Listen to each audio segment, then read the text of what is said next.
Aleluia.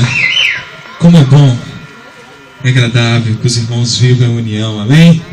Olha, eu te convido nesse momento a sair do seu lugar enquanto nós cantamos. Cumprimente seu irmão, se possível, dê um abraço bem apertado nele. Aquele irmão que ainda você não deu aquele bom dia, com aquele sorriso, né?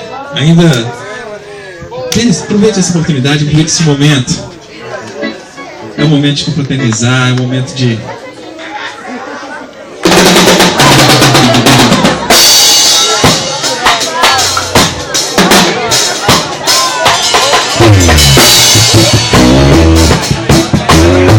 abraçar todo mundo.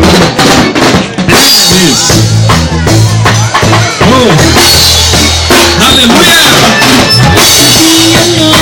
Coração regenerado.